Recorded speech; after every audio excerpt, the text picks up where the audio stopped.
مشرح فارح علي شيري oo taagan xilka madaxweyne ee Puntland doorashada 2019 ayaa maanta soo gaaray magaalada Boosaaso kadib muddo sanad ah oo dalka uu ka maqnaa.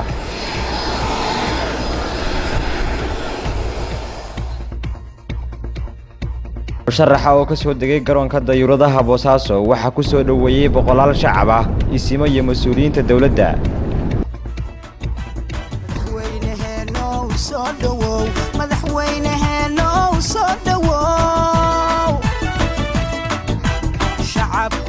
سلاميا ستركي هكو إلالية شعبكو سلاميا ستركي هكو إلالية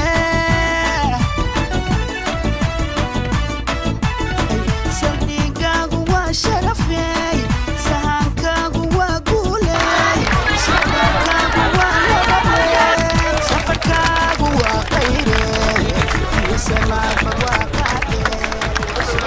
waxaa boolisiga dawladda Cabdiweli naga go'an in aanu nin kasta oo muwaadina oo musharaxa aanu sidaan iyo si ka daran aanu u soo dhaweynayno.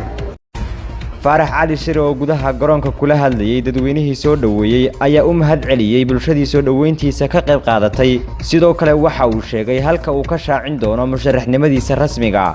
aniga dartay baa u soo baxdeen qoraxdan u taagantihiin midcdan saacadan shaqooyinkiina uga soo tagteen danihiina uga soo tagteen si aad ii sharaftaan ii soo dhawaysaaniin aad iyo aad baan idinka mahad celinayo magaaladan ayaan haddii rabbi idinmo kaga dhawaaqi doonaa musharaxnimadayda rasmiga ah idinku maanta ku dhawaaqdeen waa ku dhawaaqdeen idinku maanta daha furteen.